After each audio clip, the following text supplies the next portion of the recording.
Data protection depends on what you're talking about. The basic way of protecting data is to encrypt it, right? Encryption works. That assumes you use proper encryption forms. If you use old encryption, it's not really encryption. There's a word for that.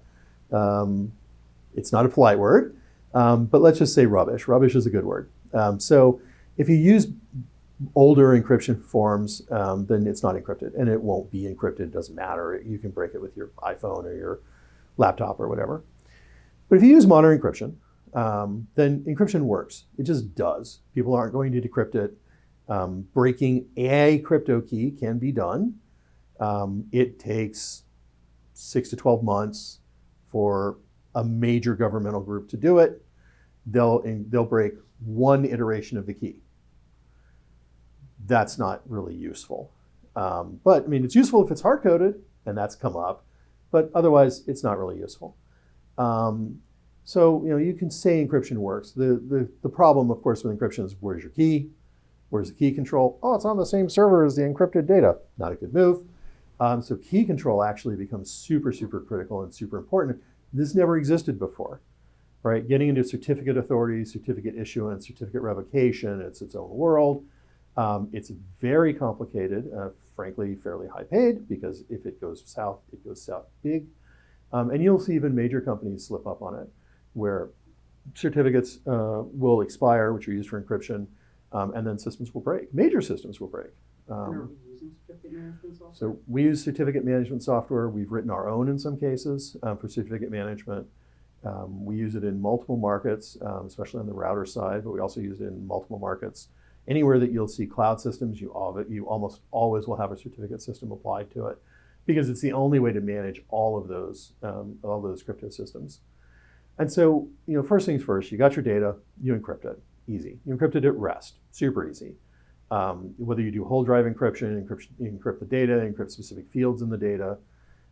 Because if you think about it, if it was like a phone book, you don't care about most of the data. Most of the data is the header, right? You don't care. You care about my name, my address, my phone number. You don't care that it's name, address, phone number. Doesn't matter. So you may encrypt fields, you may encrypt columns, you may encrypt the entire thing, you may encrypt the entire phone book, whatever. Key is you identify the critical data and you encrypt it. If you're not sure, you encrypt everything. It's not great, but it works, and it works very well. There's a hit there on processing, but generally nowadays that's not so much of a problem. We don't deal with high capacity processing, right? I mean, that's just not our business. The only time you're really going to get into that is when you're doing massive data pools, data lakes, or you're doing some kind of massive data arguments and reporting structures. Those systems, it's rewarded. Otherwise, generally you encrypt everything you can get your hands on. Do key control, do key management. We run our own certificate authorities. We have multiple certificate authorities, some of which trust each other intentionally, some of which don't trust each other intentionally. And then those trace back to an actual chain of trust external to the systems, which is why you end up needing internet access is to validate that chain of trust.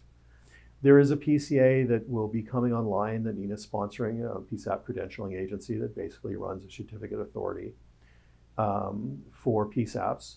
When that comes online and is fully live, we will determine the best course of action, whether we cross-sign to it or create a subordinate CA under it, just depending on how they want to manage that function, so that we can interoperate with it. It's kind of an open question. We'll see what we get, see what they've built. But we run our own certificate authorities, and like I said, in some cases they trust each other, and in other cases they don't. And that really is a pretty intentional, reasoned concept. We like having discontinuities in our systems, especially permission discontinuities. Because if somebody gets inside a system and starts to exploit, you want them to hit a discontinuity, not just a firewall. You want them to hit the edge of the system, in essence, and you want to have more than one system so that, okay, they compromised A, but that doesn't give them anything in compromising B, right? And so especially if you can run multiple of these systems concurrently, you can see that something's going on. You may not immediately realize that it's a problem, and then you can discontinue the use of that system and just move over the function.